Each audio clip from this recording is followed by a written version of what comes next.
दोस्तों, IPS madam के किसान पिताजी रामदीन अपने पुराने कपड़े पहनकर गांव के बैंक में पहुंचा। चेहरे पर चिंता और हाथ में पासबुक। बेटी शालिनी ने कुछ दिन पहले ही दिल्ली से पैसे भेजे थे, पिता की दवाई और खेत के बीजों के लिए, लेकिन अकाउंट में पैसे नहीं पहुंचे थे। काउंटर पर बैठे क्लर्क ने झल्ला कर कहा, हर बार चक्कर लगाने आ जाते हो, कोई पैसे नहीं आए तुम्हारे खाते में। रामदीन विनम्रता से बोला, बेटी ने भेजे हैं, एक बार फिर देख लीजिए बाबूजी। तभी अंदर से बैंक मैनेजर बाहर आया और चीखते हुए बोला, बुजुर्गों को भीख मांगने की आदत होती है, चल निकल यहां से। रामदीन चुपचाप मुड़ा ही था कि मैनेजर ने गुस्से में आकर उसे एक जोरदार थप्पड़ मार दिया। सन्नाटा छा गया। कुछ बैंक कर्मियों ने उसे पकड़ लिया और धक्का देकर बाहर फेंक दिया। रामदीन की पगड़ी जमीन पर गिर चुकी थी और साथ ही गिरा था सिस्टम पर से एक आम आदमी का भरोसा। पर किसी को क्या पता था, यह थप्पड़ सिर्फ रामदीन को नहीं, पूरे सिस्टम को पड़ने वाला था। जब उसकी बेटी एक आईपीएस अफसर बैंक पहुंची तो हड़कंप मच गया। फिर जो हुआ उसको जानने के लिए वीडियो में अंत तक बने रहना दोस्तों। गर्मी की दोपहरी थी, आसमान से आग बरस रही थी, लेकिन रामलाल जैसे किसान के लिए मौसम मायने नहीं रखते थे। उनके लिए तो हर दिन संघर्ष का एक नया नाम होता था। सादा धोती, फटी कमीज और माथे पर पसीने की धाराएं उनके जीवन की सच्चाई बयान कर रही थीं।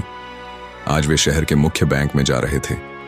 बेटी शालिनी ने फोन पर बताया था कि उसने उनके खाते में पैसे भेज दिए हैं, खेत के बीज, खाद और दवाई के लिए। रामलाल को अपनी बेटी पर गर्व था। गांव की पहली लड़की जो आईपीएस बनी थी। पूरे गांव में लोग मिसाल देते थे, देखो रामलाल की बेटी को कहां पहुंच गई।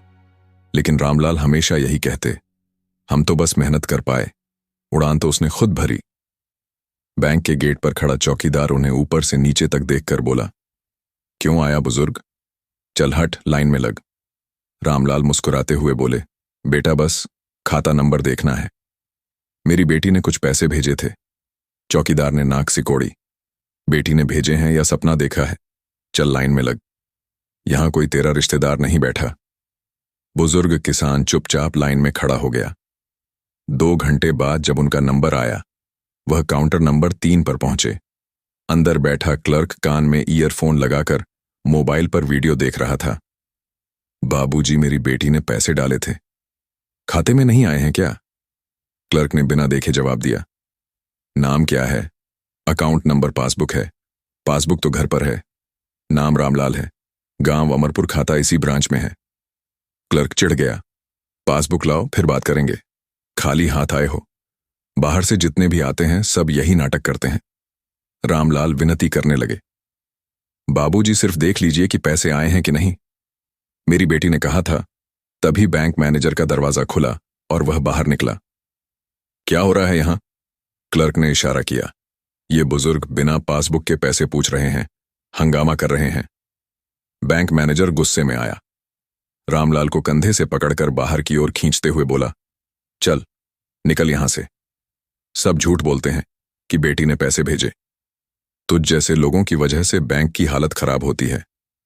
रामलाल के शरीर में कंपन था, लेकिन उन्होंने खुद को संभालते हुए कहा, साहब मेरा अपमान मत करो, मेरी बेटी सच में आईपीएस है। मैनेजर का गुस्सा 7वें आसमान पर था। उसने जोर से थप्पड़ डीएच मारा और कहा, आईपीएस की बेटी है तो यहां भी रब दिखाएगा, चल भाग। वहीं खड़े 2 और कर्मचारी आ गए और रामलाल को बाहर धक्का देकर गिरा दिया। बाहर सड़क पर भीड़ जमा हो गई थी। किसी ने मोबाइल से वीडियो बनाना शुरू कर दिया। रामलाल जमीन पर गिरे थे, होंठ से खून बह रहा था। उनकी आंखें अपमान और पीड़ा से लाल थीं। भीड़ में से किसी युवक ने कहा, यह आदमी सच कह रहा था, मैंने देखा है, इसकी बेटी की खबरें टीवी में आती हैं, लेकिन अब सब व्यर्थ था। रामलाल चुपचाप उठे, अपनी लाठी उठाई और कांपते हाथों से अपनी धोती ठीक करते हुए पैदल गांव की ओर निकल पड़े। हर कदम जैसे आत्मा पर घाव कर रहा था। उन्होंने कभी नहीं सोचा था कि जिन लोगों के लिए बेटी ने इतनी मेहनत की, वही उनकी इज्जत यूं सरेआम रौंद देंगे। गांव पहुंचते ही उन्होंने किसी से कुछ नहीं कहा। उनके चेहरे पर दर्द नहीं, कोई शिकवा नहीं था, बस गहरा सन्नाटा था। लेकिन वह नहीं जानते थे कि जो हुआ उसका एक गवाह मोबाइल कैमरा बन चुका है, और जो आने वाला है वह इतिहास बन जाएगा। शहर के एक छोटे से गांव अमरपुर में उस दिन शाम कुछ अलग थी। गांव के चौराहे पर लगा बड़ा सा टीवी स्क्रीन एक वायरल वीडियो चला रहा था, जिसमें एक बुजुर्ग किसान को बैंक से धक्का मारकर बाहर निकाला जा रहा था। थप्पड़ पड़ रहे थे और वह खून से लथपथ जमीन पर गिरा हुआ था। लोग हक्के बक्के होकर देख रहे थे। कुछ की आंखों में गुस्सा था तो कुछ की आंखों में डर। लेकिन इन सब से दूर दिल्ली के एक सरकारी गेस्ट हाउस में आईपीएस अधिकारी शालिनी सिंह अपने लैपटॉप पर एक इंटेलिजेंस रिपोर्ट पढ़ रही थी। वे हाल ही में एक नक्सल प्रभावित क्षेत्र से एक कठिन ऑपरेशन पूरा करके लौटी थीं। थकान उनकी आंखों में साफ झलक रही थी, लेकिन उनके चेहरे पर वही अनुशासन और दृढ़ता थी जो उन्हें बाकी अधिकारियों से अलग बनाता था। तभी मोबाइल पर एक मैसेज आया, शालिनी दीदी, यह वीडियो जरूर देखना, शायद आपके पापा हैं। शालिनी चौंकी। जैसे ही उन्होंने वीडियो प्ले किया, उनकी सांसें थम सी गईं। वीडियो में धक्का खाता हुआ चेहरा, वहीं झुकी पीठ, वही कपड़े, वह उनके पिताजी थे। उनके अपने पिता रामलाल, और वह थप्पड़ वो उनकी आत्मा पर पटे टेढ़ा था। वीडियो बार बार चल रहा था। हर बार जब थप्पड़ पड़ता, शालिनी की आंखों में आंसू के साथ साथ आग भी बढ़ती जाती। उन्हें याद आया कैसे पापा ने उन्हें पढ़ाया था, खुद भूखे रहकर, खेत बेचकर और समाज के तानों को झेलकर। जब वह आईपीएस बनी थी तो पिता की आंखों में जो गर्व था, वही आज अपमान में बदल दिया गया था। शालिनी ने तुरंत अपना सरकारी फोन उठाया, एसपी ऑफिस को आदेश दिया, मेरे गांव अमरपुर के बैंक में तुरंत जांच टीम भेजी जाए, लेकिन किसी को यह ना लगे कि मेरे कहने पर हो रहा है। मैं निजी तौर पर इस केस को देखना चाहती हूं। इसके बाद उन्होंने अपना बैग उठाया और एक साधारण सलवार सूट पहना। गहने, बैज, मोबाइल सब निकालकर एक छोटी पोटली में रख दिया। उन्होंने खुद को किसी आम ग्रामीण महिला की तरह तैयार कर लिया था। अगले ही दिन सुबह एक बस से उतरी एक महिला चप्पल पहने, सिर पर दुपट्टा डाले गांव की ओर बढ़ रही थी। किसी ने उसे पहचाना नहीं। वह आईपीएस शालिनी थी। वह अब कोई अफसर नहीं, सिर्फ एक बेटी थी। गांव पहुंचते ही वह सीधे अपने घर गई। पिताजी आंगन में चुपचाप बैठे थे, आंखें लाल, होंठ फटे हुए। मां ने उन्हें देखकर दरवाजा खोल दिया, लेकिन कुछ भी नहीं बोली, बस आंखों से आंसू टपक पड़े। शालिनी ने पिता के पैर छुए। रामलाल ने जैसे ही बेटी को देखा, आंखें भर आईं, लेकिन उन्होंने कुछ नहीं कहा। पापा, आप कुछ बोले क्यों नहीं? रामलाल ने धीमे से कहा, बेटी, तुझे बदनाम नहीं करना चाहता था। लोग कहते आईपीएस की बेटी हूं, इसीलिए बाप घमंड करता है। मुझे लगा यह तो सह लूंगा, तू ना टूटे बस। शालिनी ने पिता के हाथ थामे। पापा, अब ना आप सहेंगे ना कोई और किसान सहेगा। अब इंसाफ होगा, उस वर्दी की कसम। उस रात शालिनी ने गांव के एक पुराने दोस्त से संपर्क किया जो लोकल पत्रकार था। उसे बैंक के बारे में जानकारी ली, किस तरह वहां आए दिन किसानों के साथ दुर्व्यवहार होता है, कैसे घूस के बिना कोई काम नहीं होता, कैसे गरीबों को डराकर भगा दिया जाता है। शालिनी ने तय कर लिया था, अब यह लड़ाई सिर्फ अपने पिता के लिए नहीं, हर उस पिता के लिए होगी जो अपमानित हुआ है, हर उस किसान के लिए जो अपने हक के लिए गिड़गिड़ाया है। उस रात आंगन में बैठकर उन्होंने पहली बार पिताजी के घावों पर दवा लगाई, लेकिन अब उन्हें समाज के जख्मों पर मरहम लगाना था, और इसके लिए उन्हें अपनी वर्दी से ज्यादा हिम्मत की जरूरत थी, जो उनके भीतर जन्म ले चुकी थी। सुबह की पहली किरण के साथ शालिनी ने गांव की मिट्टी को माथे से लगाया और प्रण लिया कि अब वह किसी आईपीएस अधिकारी की तरह नहीं, एक आम बेटी बनकर इंसाफ लाएगी। वर्दी को सम्मान दिलाने से पहले उसे उस वर्दी से परे एक इंसान बनकर उस अन्याय का जवाब देना था जो उसके पिता और अन्य किसानों के साथ हुआ था।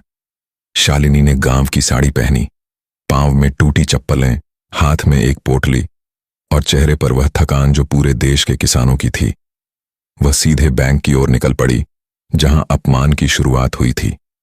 बैंक के बाहर किसान लाइन में खड़े थे, कुछ परेशान, कुछ गुस्से में और कुछ पूरी तरह टूट चुके। शालिनी सबसे पीछे खड़ी हो गई। अंदर से बैंक मैनेजर की ऊंची आवाज आ रही थी, पैसे नहीं है खाते में, निकलो बाहर, अगला आओ। एक बुजुर्ग महिला कांपते हाथों से पासबुक आगे बढ़ाती है। बेटा, मेरी बेटी ने पैसे भेजे हैं दवाई के लिए। मैनेजर ने बिना देखे पासबुक फेंक दी। कहा ना सिस्टम डाउन है, भाग यहां से। शालिनी अंदर घुसी। भैया, मेरा भी पैसा ट्रांसफर हुआ है, प्लीज देख लीजिए। क्लर्क ने उसकी तरफ बिना देखे कहा, कितनी बार कहा नेटवर्क नहीं आ रहा, बाहर जाओ। शालिनी ने गहरी सांस ली और वहीं खड़ी रही।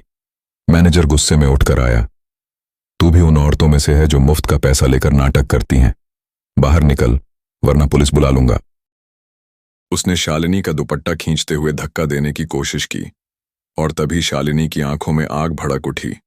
उसने अपनी जेब से एक छोटा कैमरा निकाला जो चालू था। यह रहा पूरा रिकॉर्ड। और हां, मैं कोई आम औरत नहीं, आईपीएस शालिनी सिंह हूं। तुम्हारी बेइज्जती और अत्याचार की सारी वीडियो मेरे पास है। पूरा बैंक सन्न रह गया। क्लर्क कुर्सी से खड़ा तक नहीं हो पाया। लोगों की भीड़ जमा हो गई। सभी मोबाइल निकालकर वीडियो बनाने लगे।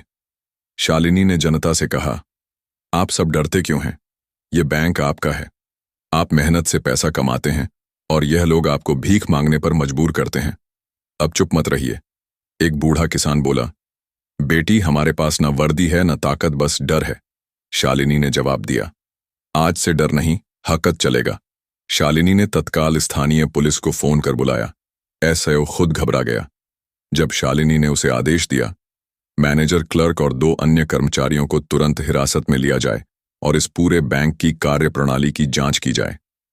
क्लर्क हाथ जोड़कर बोला, मैडम जी, हमें माफ कर दीजिए, हमसे गलती हो गई। शालिनी ने सख्ती से कहा, गलती तब होती है जब इंसान एक बार भूल करे। तुमने इसे आदत बना लिया। अब कानून तुम्हें सिखाएगा कि गरीबों को गाली देने का अंजाम क्या होता है। उस दिन गांव में त्योहार जैसा माहौल था। हर किसान की आंख में चमक थी, जैसे पहली बार किसी ने उनकी आवाज सुनी हो। शाम को शालिनी फिर अपने घर लौटी। पिता ने दूर से देखा और आंखें नम हो गईं। बेटी, आज तूने सिर्फ मेरा नहीं, हर किसान का सिर ऊंचा कर दिया। शालिनी मुस्कुराई। पापा, यह तो शुरुआत है, अभी बहुत कुछ बदलना बाकी है। गांव में शालिनी की कार्यवाही की खबर जंगल की आग की तरह फैल चुकी थी। जिस बैंक में लोग कदम रखते हुए कांपते थे, आज वहां के सामने लोग गर्व से खड़े थे। हर आंख में उम्मीद थी, हर चेहरे पर आत्मविश्वास। वर्षों से दबे हुए किसानों, मजदूरों और ग्रामीणों ने पहली बार महसूस किया कि उनका दर्द सुना जा सकता है।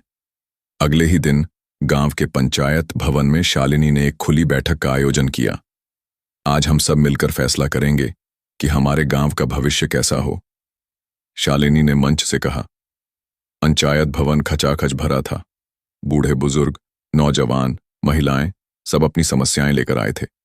कभी स्कूल में रिश्वत, कभी राशन कार्ड में कटौती, कभी अस्पताल में लापरवाही। एक बुजुर्ग किसान खड़ा हुआ, बेटी, हमें नहीं पता था कि हमारी भी आवाज कोई सुन सकता है। तुमने हमारा भरोसा लौटा दिया। शालिनी ने मुस्कुराते हुए कहा, अब यह आवाज कभी नहीं रुकेगी, लेकिन इसके लिए हमें मिलकर लड़ना होगा। हम हर विभाग में जन जांच समिति बनाएंगे। हर स्कूल, बैंक, अस्पताल और सरकारी ऑफिस की निगरानी अब जनता करेगी। गांव के नौजवान जो पहले बेरोजगारी और निराशा से टूट चुके थे, उनमें जोश भर गया। शालिनी ने हर समस्या पर एक्शन प्लान तय किया। बैंक सिस्टम की निगरानी, 2 गांव वाले हर दिन बैंक में बैठेंगे और सेवाओं की निगरानी करेंगे। रिपोर्ट सीधे शालिनी को भेजी जाएगी। शिक्षा व्यवस्था, शिक्षकों की नियमित उपस्थिति और पढ़ाई की गुणवत्ता पर नजर रखने के लिए माता पिता और युवाओं की समिति बनाई गई। स्वास्थ्य केंद्र, दवाइयों की उपलब्धता और डॉक्टर की उपस्थिति सुनिश्चित करने के लिए महिला स्वयंसेवकों की टीम बनाई गई। राशन वितरण, हर महीने जनता की बैठक होगी जिसमें शिकायतें और समाधान दोनों तय किए जाएंगे। कुछ भ्रष्ट सरपंच और कर्मचारी इस परिवर्तन से डर गए। उन्होंने सोचा, यह लड़की तो पूरा सिस्टम बदलने निकली है। एक रात को शालिनी के घर की दीवार पर कोयले से लिखा गया, ज्यादा नायक मत बनो वरना पछताओगी। शालिनी ने पढ़ा और दीवार पर पानी से धो दिया। पिता ने चिंता से पूछा, बेटी डर नहीं लगता? शालिनी बोली, पापा, जब आप पीटे गए थे और पूरा गांव चुप था तब डर लगा था। अब जब जनता जाग चुकी है, मुझे कोई नहीं रोक सकता। इधर सोशल मीडिया पर यह गांव मिसाल बन चुका था। न्यूज चैनलों पर आईपीएस बेटी और जनता का जनादेश हेडलाइन बन चुका था। जिले के डीएम और एसपी खुद गांव आए और बोले, शालिनी जी, आपने वह कर दिखाया जो बड़े बड़े अफसर नहीं कर पाए। हम इस मॉडल को पूरे जिले में लागू करेंगे। गांव वालों ने तालियों से उनका स्वागत किया। शालिनी की आंखों में नमी थी, लेकिन चेहरे पर संतोष। वह जानती थी कि क्रांति की शुरुआत हो चुकी है। अब यह सिर्फ एक किसान की बेटी की लड़ाई नहीं थी, यह जनता का जनादेश बन चुका था। शालिनी के गांव में उठी क्रांति की लहर अब आसपास के गांवों तक पहुंचने लगी थी। लोग जान चुके थे कि यदि एक बेटी अपने पिता के लिए न्याय ला सकती है, तो वे सब मिलकर अपने अधिकारों को वापस पा सकते हैं। लेकिन यह बदलाव सिस्टम को रास नहीं आया। एक दिन राजधानी से एक फोन आया। आईपीएस शालिनी सिंह को तत्काल बुलाया जाए। उनके द्वारा की गई गतिविधियों की समीक्षा जरूरी है। शालिनी को बुलाया गया, लेकिन इस बार किसी सम्मान के लिए नहीं, बल्कि सवालों की बौछार के लिए। शहर के मुख्यालय में बड़े अफसरों की बैठक हुई। मुख्य सचिव ने शालिनी से कहा, आपके काम करने का तरीका सरकार की तय प्रक्रियाओं के विरुद्ध है। आप अफसर हैं, एक्टिविस्ट नहीं। शालिनी ने संयम से उत्तर दिया, सर, मैं कानून के दायरे में रहकर ही काम कर रही हूं। लेकिन क्या व्यवस्था की खामियों को सुधारना गलत है? एक वरिष्ठ अधिकारी ने व्यंग किया, आप गांव में हीरो बन रही हैं, लेकिन सिस्टम में बवाल कर रही हैं। शालिनी ने दृढ़ता से कहा, अगर सिस्टम से सवाल करना बवाल है, तो यह बवाल हर अफसर को करना चाहिए, वरना जनता कभी भरोसा नहीं करेगी। बैठक खत्म हुई और शालिनी को चेतावनी दी गई, आपका ट्रांसफर किया जा सकता है, अपने तरीकों में बदलाव लाएं। शालिनी मुस्कुराई और बोली, ट्रांसफर तो कर सकते हैं, पर नियत नहीं बदल सकते। गांव लौटते ही उन्हें सूचना मिली कि जिन बैंक कर्मचारियों को निलंबित किया गया था, वे अब वापसी की कोशिश कर रहे हैं और उन्हें जिला स्तर पर राजनीतिक संरक्षण मिलने लगा है। शालिनी ने तत्काल आरटीआई दायर की, पब्लिक हियरिंग बुलाई और सारे सबूत गांव के लोगों के सामने रखे। यह लड़ाई अब मेरी नहीं, हमारी है। उन्होंने जनता से कहा, गांव वालों ने खुद अपनी गवाही दी। हर रिश्वत, हर अपमान, हर धोखाधड़ी को दस्तावेजों में बदल दिया। जिला प्रशासन को जनता के इस जागरण के आगे झुकना पड़ा। बैंक मैनेजर और दोषी अधिकारी निलंबित ही नहीं, उन पर आपराधिक मुकदमे भी दर्ज कर दिए गए। लेकिन इससे परेशान होकर कुछ राजनीतिक ताकतें शालिनी के खिलाफ साजिश रचने लगीं। मीडिया में खबरें फैलने लगीं, आईपीएस अफसर अपनी सीमा लांघ रही है। एक महिला अफसर का अति उत्साह या जनहित शालिनी पर मानसिक दबाव बढ़ने लगा। कई रातों तक नींद नहीं आई। पिताजी ने पूछा, बेटी थक तो नहीं गई? शालिनी ने उनके हाथ थामे और कहा, थकना नहीं आता पापा। आपने जिस मिट्टी में बीज बोया, मैं उसमें इंसाफ का पेड़ उगाऊंगी। उस रात शालिनी ने खुद को वर्दी में देखा, लेकिन इस बार वह वर्दी सिर्फ पद का प्रतीक नहीं थी, वह उम्मीद का झंडा बन चुकी थी। वह जान चुकी थी, अब पीछे हटना विकल्प नहीं है। सिस्टम से लड़ना है ताकि हर पिता को उसकी बेटी पर गर्व हो और हर बेटी को अपने हक की लड़ाई में डर ना लगे। सर्दियों की सुबह थी, गांव में धुंध फैली हुई थी, लेकिन लोगों की आंखों में उजाले की उम्मीद चमक रही थी। शालिनी को पता था कि यह लड़ाई अब अंतिम मोड़ पर है। सिस्टम से टकराव, मीडिया की आलोचना, राजनीतिक साजिशें, यह सब अब एक निर्णायक अंत की ओर बढ़ रहे थे। राज्य सरकार की तरफ से एक उच्च स्तरीय जांच कमेटी गठित की गई थी। उनके पास शालिनी के खिलाफ शिकायतें भी थीं और उनके काम की तारीफें भी। गांव को मॉडल गांव बनाने की चर्चा अब राष्ट्रीय स्तर पर हो रही थी, मगर सच्चाई की कसौटी पर अब अंतिम फैसला होना था। जांच कमेटी के अफसर गांव पहुंचे। उनके साथ कैमरे थे, मीडिया थी और वह तमाम आंखें जो देखना चाहती थीं। क्या एक बेटी वाकई सिस्टम को हिला सकती है? गांव वालों ने खुद सामने आकर गवाही दी। पहली बार हमें बैंक में इंसान समझा गया। एक बुजुर्ग किसान बोला, मेरे बच्चे स्कूल में हर दिन पढ़ाई करते हैं क्योंकि मैडम ने अध्यापकों को जवाबदेह बनाया है। एक महिला ने कहा, शालिनी चुपचाप सब सुनती रही। वह चाहती थी कि अब उसकी नहीं, जनता की आवाज गूंजे। अंततः जांच रिपोर्ट सामने आई। शालिनी सिंह निर्दोष और उनके द्वारा लागू की गई योजनाएं जनहित में अत्यंत प्रभावी। राज्य सरकार ने न सिर्फ उन्हें क्लीन चिट दी, बल्कि उनके गांव मॉडल को पूरे राज्य में लागू करने का निर्णय लिया। मुख्यमंत्री ने वीडियो कॉन्फ्रेंसिंग के माध्यम से खुद बात की। आईपीएस शालिनी सिंह ने हमें यह सिखाया है कि बदलाव कानून से नहीं, नियत से आता है। हम उन्हें प्रदेश की जन जागरूकता आयुक्त नियुक्त कर रहे हैं। गांव में दिवाली जैसा माहौल था। पटाखे नहीं पर खुशियां थीं, मिठाइयां नहीं पर गर्व था। पिताजी ने शालिनी को गले लगाया। तूने मेरा सिर ऊंचा कर दिया बेटी। शालिनी की आंखों में आंसू थे, लेकिन वह आंसू दुख के नहीं, संतोष के थे। वर्षों पहले जिस किसान को बैंक से अपमानित कर निकाला गया था, आज उसकी बेटी एक नई व्यवस्था का प्रतीक बन चुकी थी। वह वर्दी में गांव की गलियों में घूमती थी, लेकिन अब डराने के लिए नहीं, भरोसा दिलाने के लिए। बच्चे उसे देखकर मुस्कुराते थे, महिलाएं उसे देखकर सीना चौड़ा कर लेती थीं। गांव की एक बच्ची ने उसकी तस्वीर को छूकर कहा, मैं भी आईपीएस बनूंगी। शालिनी ने मुस्कुराकर उसका माथा चूमा। बनोगी नहीं, बनकर दिखाओगी और मुझसे आगे जाओगी। उस दिन गांव में एक नया सूरज उगा था, इंसाफ का सूरज। और शालिनी जानती थी, यह अंत नहीं, यह तो शुरुआत है, क्योंकि जब एक बेटी उठ खड़ी होती है तब सारा समाज